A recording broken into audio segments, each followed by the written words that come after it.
it's time to put some heat in my Yome. There's a couple of different things I have to solve in order to do that. The first is choosing how I'm going to heat. There's a couple of different ways you can do it in an off-grid situation like this, and I've chosen the traditional wood-burning way. And I already purchased myself a stove. It's a totally cool little Vermont casting stove called an Aspen, and it's meant to heat a tiny little space like the one I have. The other main thing I have to accomplish is getting the exhaust from the stove out of the building. You accomplish that with some stovepipe. Now, the confounding factor here is that the Yome is made of canvas. In a traditional building, you would kind of bolt the chimney to the building somehow and that would secure it. But in this case, I can't do that. It would just collapse. So I have to build some kind of outside bracing to be able to hold the pipe. And it's got to go up in the air, maybe 10 feet or so, which is, doable. Now, the additional challenge that I ran into was really a planning mistake on my part. When we built the outside of the Yome, the foundation, we placed these large rocks several feet from the perimeter and filled the gravel in there to be able to make a level walking surface around the perimeter of the building, which was a good idea. But the problem is that those rocks are now right in the way of where I would dig the holes to put the support posts to hold my stovepipe up. So you can kind of see that was a planning error that sort of had a snowball effect, and now here I am trying to figure out how I'm going to hold the stovepipe up to be able to get heat in my place. So I've got some ideas. Hopefully I can get these big rocks moved a little or dig a little bit in a little bit different place to make it work. And I'm gonna get started on that now.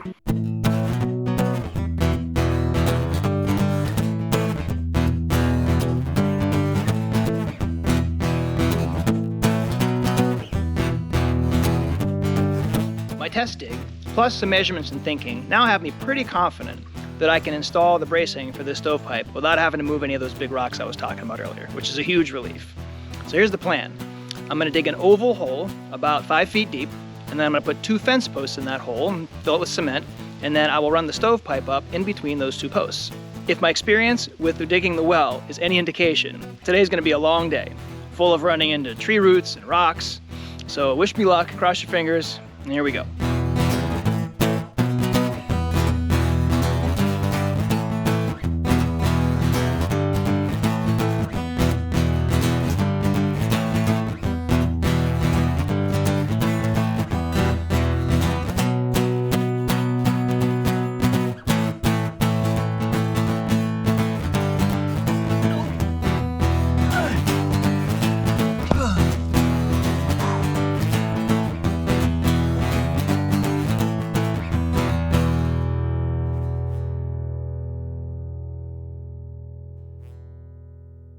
It took me about 3 hours to finish digging the hole for my chimney support.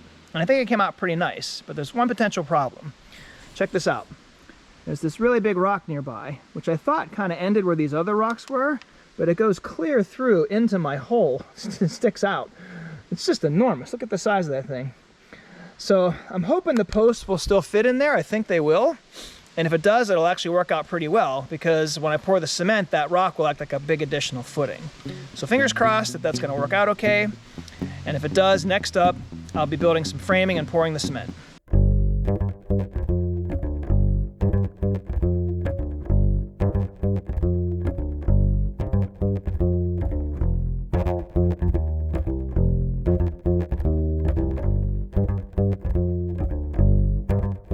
Foregoing modern utilities has put me in a position where there's a lot of little things I have to take care of just to get my basic needs met. And I guess depending upon how you slice it up, I would say there's many thousands of little actions that I've had to take to get to where I am now. I've been thinking about it, and it really feels like more information and data and decisions than my conscious mind is capable of. I mean, sure, there's times where I'm actively using my willpower and my mind to solve a problem, but it also feels like there's plenty of times where I'm just watching my mind solve problems. I get a picture in my mind of what something needs to be, and then I just step back and watch the machinery move and cut things up into steps and hand me an answer. I'm pretty sure that if I had to use my willpower and conscious minds and thoughts to be able to do all this work, that it would be just totally overwhelming. And in a larger sense, it really feels that way with the meaning that I'm making out of this exploration and the motivation I have to do the work. Because if I didn't have a whole lot of motivation, I wouldn't have gotten to where I am now, because this is pretty challenging work. And yet, I can't honestly say where that motivation comes from. I think some of it certainly comes from the me I know as me, but a lot of it just seems to move through me and push me to do the next thing and the next thing.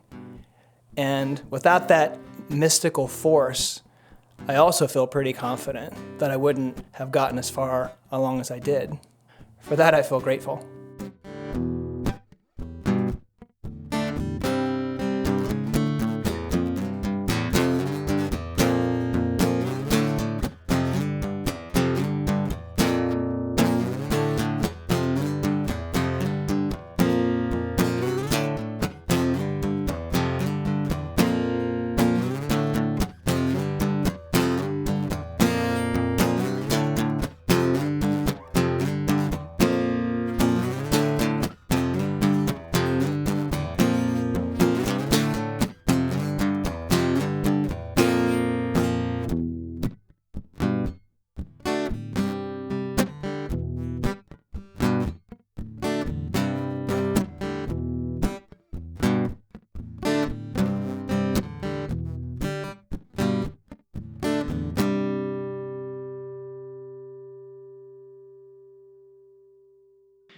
With the completion of the chimney support, it's time to install the chimney.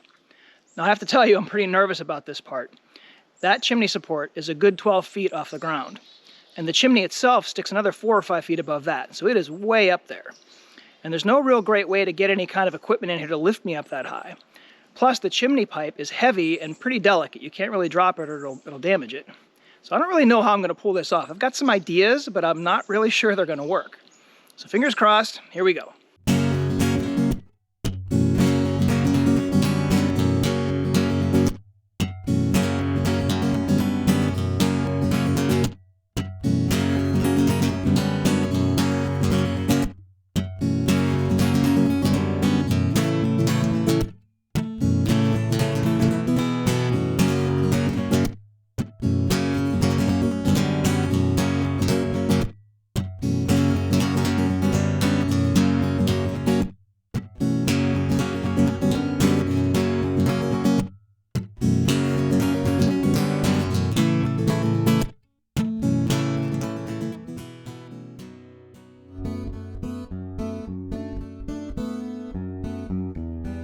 The chimney work outside is now complete, and I have to say I'm feeling pretty relieved about that.